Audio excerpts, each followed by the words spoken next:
मारेको रे दा त्यो पेट्रोल छरेर आगो लगाएर मारेको रे भन्ने कोही त्यसो गर्दाखेरि ए त्यसो गरेको हो हाम्रो फुपूले त्यो मिनाले हामी भोलि पर्सि ठुलो भएर हामीले पनि त्यो मिना फुपू मार्नुपर्छ भन्ने कुरो छ त्यो नातिहरूले त्यो रामलक्ष्मीले त्यसो भनेको कुरो छ। तपाईको ज्वाइँ चाहिँ कन्ट्याक्टमा आउनुभएको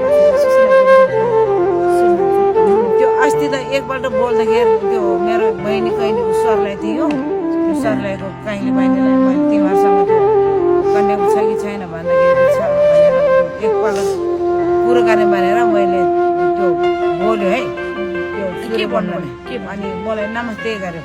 नमस्ते केले गर्नु पर्यो हामी त अब त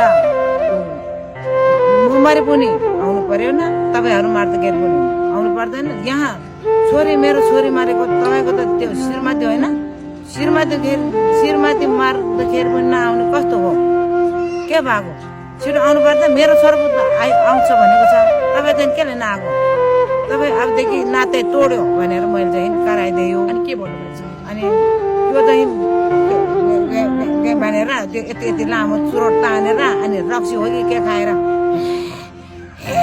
भनेर बस्यो। अझै उहाँलाई चाहिँ गल्तीको रिलाज छैन है आफ्नो श्रीमती चाहिँ जलेर मारेको छ उहाँकै आदेशले उहाँले नि मार्नु भनेर आदेश दिएको भन्ने कुरा यो सत्यता हो आमा? उसको बहिनीले त्यो मिना बमनले त बोलेको छ के भन्दा दाइले मार भन्यो हामीलाई मार्नु भन्यो हामीले मार्यो त्यस्तो कुरो बहिनी दाइले बोलेको छ नन्दले त्यो मिनाले त्यस्तो कुरो गरेको छ। अनि उनीहरू त जेलमा त हार्नु नै पर्छ उनीहरू त अहिले चाहिँ हामीले तपाईँहरूलाई एउटा आरोप पनि आएको छ कि हाम्रो माइती पक्षहरू चाहिँ मिलेर चाहिँ अब यिनीहरू मिल्छ पैसामा मिल्यो भन्ने कुरा जस्तो आरोपहरू आएको छ। यसको बारेमा धेरैजनाले न्युजहरू पनि फेक हालेको छ तपाईँहरूको विषयमा।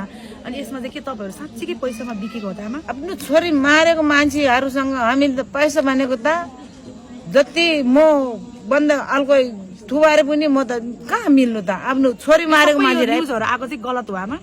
गलत हो। तपाईँहरू पैसामा मिल्नु भएको छ? पैसा त हामीले खाएको भए त कि सुशीला बमजनलाई मार्ने जो हुनुहुन्छ जो योजनाकारी हुनुहुन्छ ससुरादीमा तपाईँको सुशीला बमजनको ससुरा त तपाईँको झन् आफ्नै दाइ एउटै दुध एउटै लाम्पा खाएर हुर्केको होइन? उहाँलाई पनि कारबाही गर्नुपर्छ भन्ने तपाईँको धारणा होइन?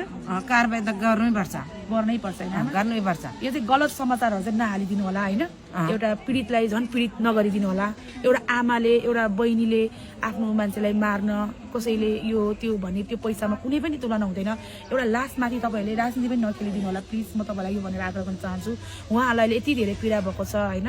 अहिले उहाँहरू चाहिँ ठ्याक्कै सुशीला बमजनकै घरको अगाडि पछाडिपट्टि छ हामी सुशीला बमजनको छोराछोरी चाहिँ यो स्कुलमा पढ्दो रहेछ होइन? उहाँ पुऱ्याउन आउनु भएको रहेछ आमा बाटोमा चाहिँ। अनि त्यही क्रममा चाहिँ हामीले आमासँग सानो कुराकानी पनि गऱ्यौँ। म अघि तपाईँको घर पनि गएको थिएँ आमा। तपाईँहरूलाई चाहिँ अब कानुनले पनि साथ दिनुहुन्छ होइन? यहाँको कानुनले यहाँको प्रहरीले यहाँको सिटर साहबले चाहिँ के भन्नुभएको छ आमा?